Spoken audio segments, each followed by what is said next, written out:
What if the vitamin you're taking every single day because you believe it's good for your heart is actually working against you? What if that pill you think is protecting your health is silently raising your blood pressure instead? Sounds impossible, right? But it's not. In fact, this happens more often than you think. So here's a question. What if that popular heart-healthy vitamin you've seen in every pharmacy, in every TV commercial, in every glossy magazine ad is the exact reason your blood pressure won't go down, no matter how many steps you walk, no matter how healthy you eat? And what if I told you that there's hard scientific evidence to back it all up? If you've ever felt frustrated with your blood pressure, if you've ever wondered why it seems so stubborn no matter what you do, then you need to hear this. And yes, we're going to name the vitamin.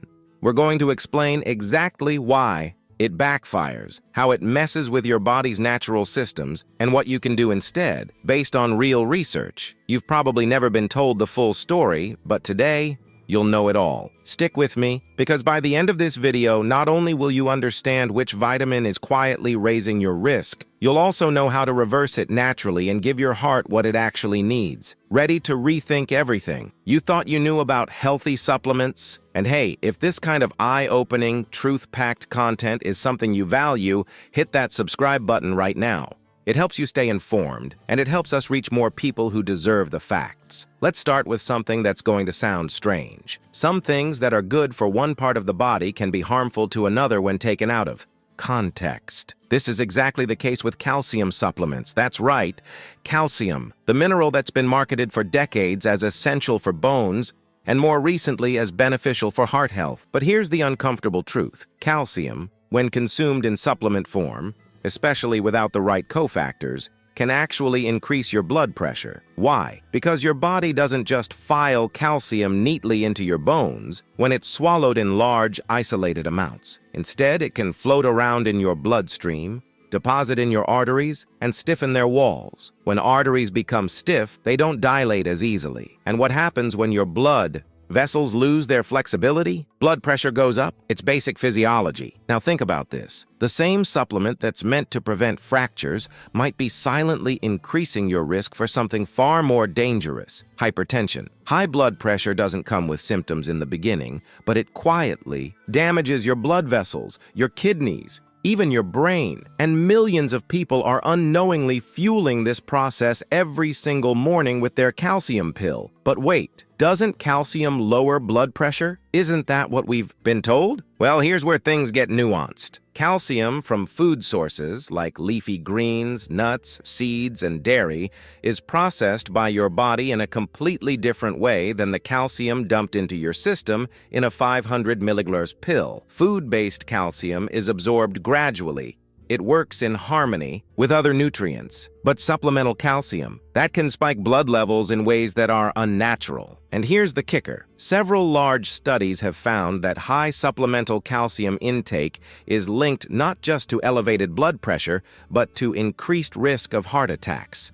especially in older adults. One study published in the journal Heart found that people who took calcium supplements had a 30% higher risk of heart attack compared to those who didn't. That's not a small number.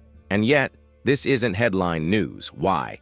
Because calcium supplements are big business. They're part of a $40 billion industry, so no one's in a rush to promote studies that contradict the marketing narrative. That's why it's up to you to understand the difference between calcium from real food and calcium from a bottle. Now here's a question that really gets to the heart of the issue. Why are we taking calcium supplements in the first place? For most people, it's to protect bone density and prevent osteoporosis. And that makes sense, until you realize that bone health isn't just about calcium. It's about how calcium is used in your body. And for that, you need magnesium. You need vitamin D. You need vitamin K2. Without these nutrients, calcium can't be guided into your bones effectively. Instead, it floats around in your bloodstream, and that's where the problems start. Magnesium, for example, is crucial because it relaxes your blood vessels.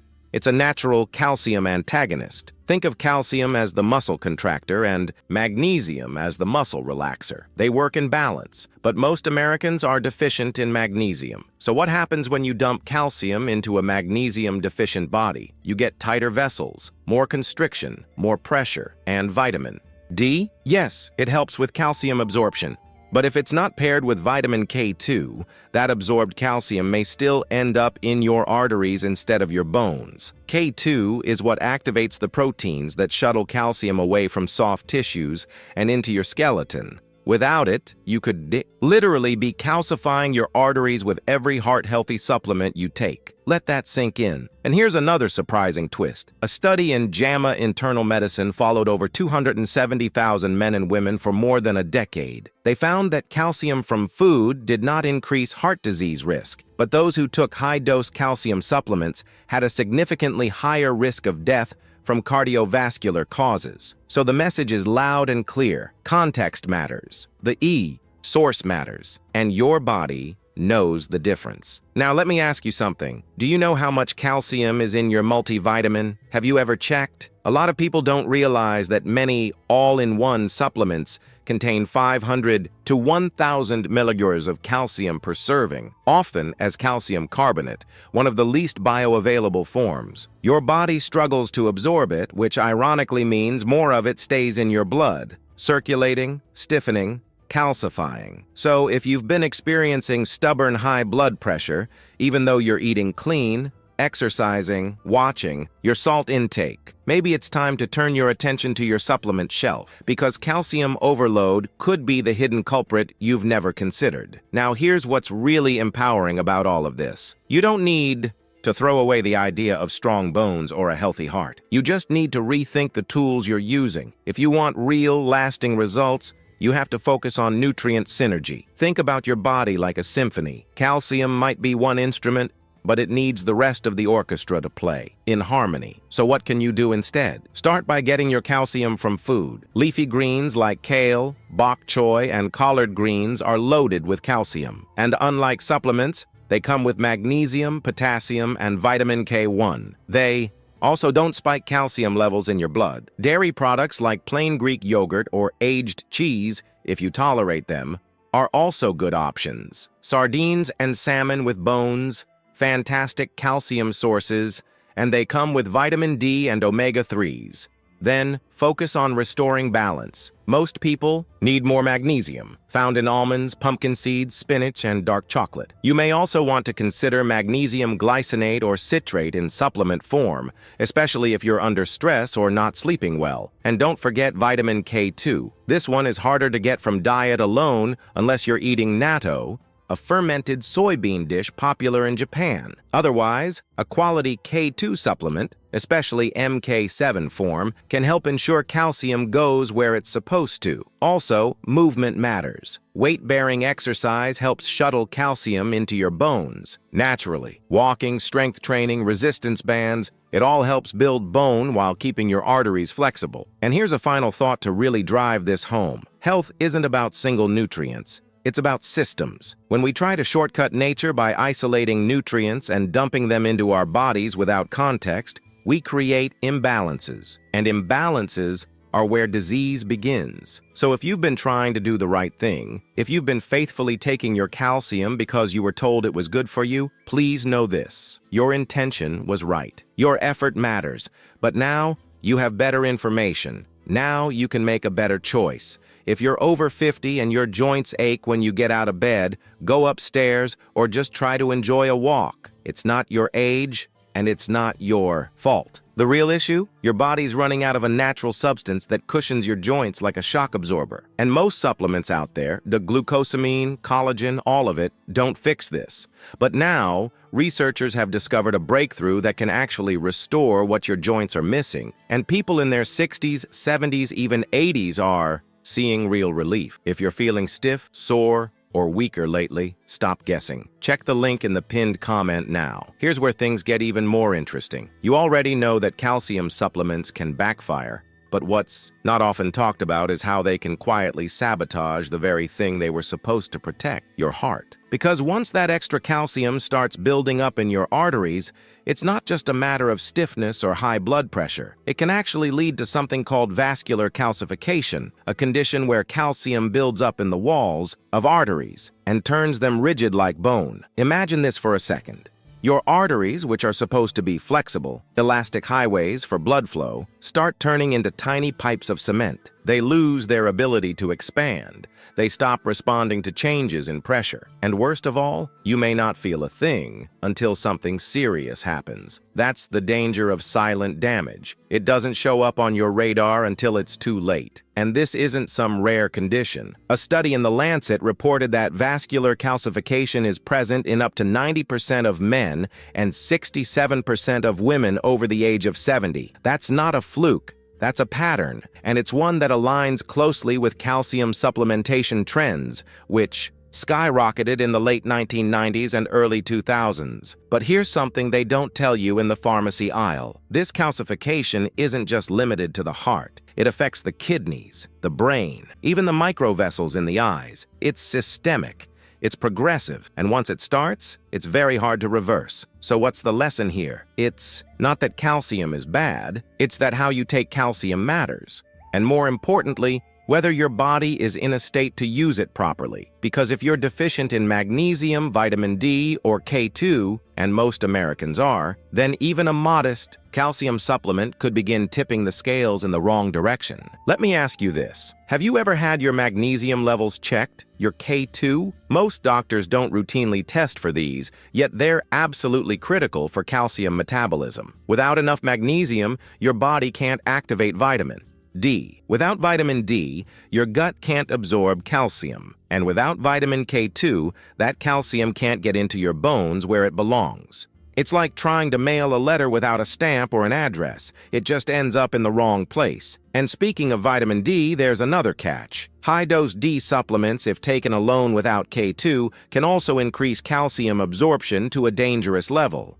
More calcium enters your bloodstream, but without K2, there's nowhere safe for it to go. This is why balance is everything. This is why context matters more than any one miracle nutrient. Now here's where you get to take your power back. The first step is knowledge, but the next step, action. And you don't need a prescription to get started. If you want to protect your heart, your arteries, and your overall longevity, focus on 3 things: smart nutrition, functional movement, and targeted support, based on what your body actually needs, not just what the label says is good for you. Eat calcium-rich foods that come with their own cofactors: dark leafy greens, sardines, broccoli, tahini, almonds. Combine them with magnesium-rich foods like pumpkin seeds, spinach, black beans. Include natural sources of vitamin K2 like egg yolks, hard cheeses, and fermented foods. And if you're going to supplement, don't do it blindly. Get tested. Know your levels. And if you're taking calcium, make sure it's in a balanced formula, ideally with magnesium and K2, and not in a high single dose. And don't underestimate lifestyle. Movement literally drives calcium into your bones. The stress placed on your skeleton during walking, weightlifting, or even gardening tells your body, hey, we need strong bones here. Put the calcium to work. Without that signal, your body has no reason to prioritize bone density and no place to store the calcium. So it floats around until it ends up where you don't want it. Let me also address a common myth that keeps this whole cycle going: the fear of osteoporosis. Yes, it's real, and yes, it's serious. But the solution isn't flooding your body with calcium. It's building a healthy, functional system that knows what to do with it. Bone density is influenced by many factors: hormones, gut health, protein intake, physical activity, and of course, nutrient synergy. Just adding calcium isn't the fix. In some cases, it's the start of the problem. And if you've already been diagnosed with high blood pressure, here's a gentle challenge. Look beyond the salt. Yes, sodium plays a role, but not nearly as big as we once thought. More important is the balance of electrolytes. Potassium, magnesium, calcium, and sodium all have to be in harmony. Processed food strips that balance. Real food restores it. That's where your healing starts. Now let's revisit that question from the beginning. Could a heart-healthy vitamin be raising your blood pressure? The answer is yes, and it has. For millions of people, calcium supplements, taken with the best of intentions, have contributed to arterial calcification, elevated systolic readings, and even increased cardiovascular risk. But here's the good news. You're not stuck. Your body is adaptable. In fact, it's constantly responding to the signals you give it. Remove the wrong inputs, provide the right ones, and your body can recalibrate. Your arteries can regain flexibility. Your heart can beat with less resistance. Your blood pressure can come down naturally. It doesn't happen overnight, but it begins the moment you start making different choices. So ask yourself, what's one small step you can take today to move away from calcium supplements and toward the real, supportive nutrition? Maybe it's switching from a multivitamin to whole foods. Maybe it's adding a magnesium supplement to your evening routine. Maybe it's just paying attention to ingredient labels. Every choice counts. And if you're thinking, but I've been doing this for years, isn't the damage already done? Let me tell you, the human body is incredibly resilient. It doesn't need perfection. It just needs consistency. Every day you nourish it properly, you're sending a message. I'm on your side, and your body will respond. You deserve to know the truth, not just about calcium, but about everything that affects your heart, your pressure, your longevity. This video was one piece of that puzzle, but there's so much more you can learn. So many other hidden traps and misunderstood nutrients that affect your health. And that's why I want you to stick around. Click on the next video you see on screen right now. It's all about the most dangerous blood sugar myth that's keeping people sick, tired, and stuck on medications. Trust me, you won't want to miss it.